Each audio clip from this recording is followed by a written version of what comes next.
Now, some curious artefacts from centuries gone by have been uncovered during a £6 million restoration of Llanelli house in Carmarthenshire. And it seems the owners at one time were fond of Antipodean tipple. Amongst the treasure trove are labels from bottles of early Australian wine, believed to be the first of its kind imported here. The house is midway through the renovation, and we sent David Wood to Llanelli to have a look around.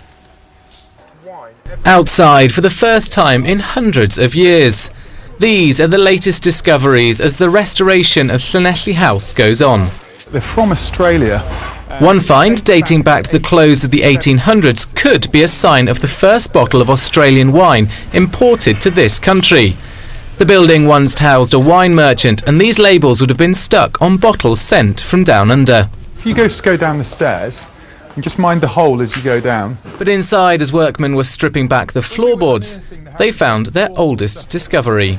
Dating back to the 1600s, these foundations are older than the house itself. This cobbled floor here that predates the house, and it's around about 1600. And we were looking at this and we were saying, well, how do you date that? And what he basically does, he looks for debris within the actual earth, and he finds a series of objects. This pipe that was found here, which had a gauntlet on the actual pipe itself, and it dates from about 1650. Now covered in scaffolding, Llanelli House was built in 1714. It's had a number of roles, from being part of the Stepney estate, to housing the Margraves wine merchants, to in the late 90s becoming a regular haunt for teenagers of the town.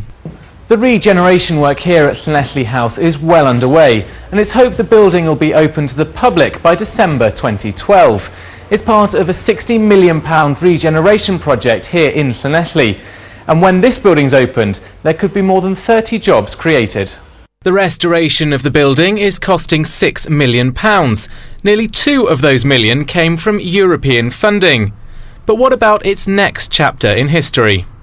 Well, the key thing is that this is a community heritage centre, that it forms a key focus within the town centre as part of the regeneration of the town centre. So Llanelli House is just one part of that overall vision to regenerate the town centre. It's hoped the attraction will be free for people to have a look around when it's open next year. And these newest finds will take centre stage for all to see. David Wood, Wales Tonight, Llanelli.